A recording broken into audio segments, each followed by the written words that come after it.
Hello বন্ধুরা, good morning. তোমরা যে যেখান থেকে আমার এই ভিডিওটি দেখছো, আশা করি তোমরা সবাই খুব ভালো আছো এবং সুস্থ আছো। আমরাও খুব ভালো আছি। খড়গপুরের ছোট্ট একটি গ্রাম ভাটাপুকুর থেকে আমি তোমাদের সঙ্গে রুমা। আমার নতুন ব্লগে তোমাদের সবাইকে স্বাগত। আজ সকাল সকাল আমরা কাজে লেগে গেছি। জাম গাছটা একটু কাটলো, এই জিনিসটাতে হচ্ছে সবজি লাগানো হবে, সেই জন্য এখানটা পরিষ্কার করা হচ্ছে।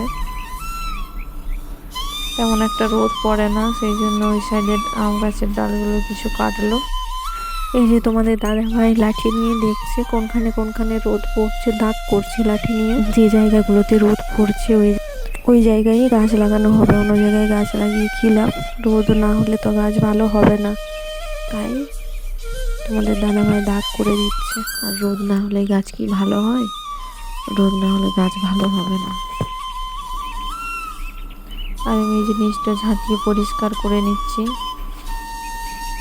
অনেক পাতা কাঠ পড়ে আছে তো, তাই ভাবলাম আগে পরিষ্কার করে নিই, তারপর মাটি কাটবে গাছ লাগানোর জন্য।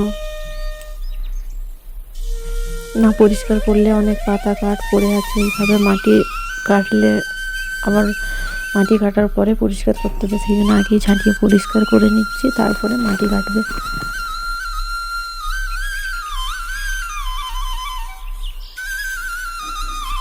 এই যে দেখো তোমাদের দাদা মায়ের মাটি কাটা শুরু করে দিয়েছে।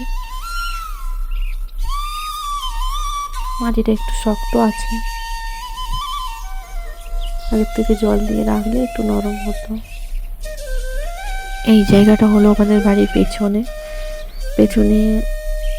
খুব রোদ, সকালে যে রোদটা উঠে খুব সুন্দর রোদটা লাগে। গাছের ডালগুলো কেটে দিয়েছে, সেই জন্য ভালো লাগছে, নাহলে আগে রোদ লাগতো না, স্যাঁতস্যাঁতে হয়ে থাকতো। এই যে তোমরা দেখতে পাচ্ছ মাটি কাটা হয়ে গেছে।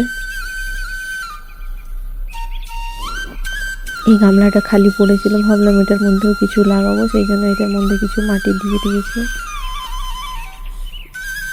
ভাই বন্ধুরা, আমার ভিডিওটি এই পর্যন্ত। যদি তোমাদের ভিডিওটি ভালো লেগে থাকে তাহলে লাইক, কমেন্ট, সাবস্ক্রাইব অবশ্যই করো। সবাই সুস্থ থেকো, ভালো থেকো।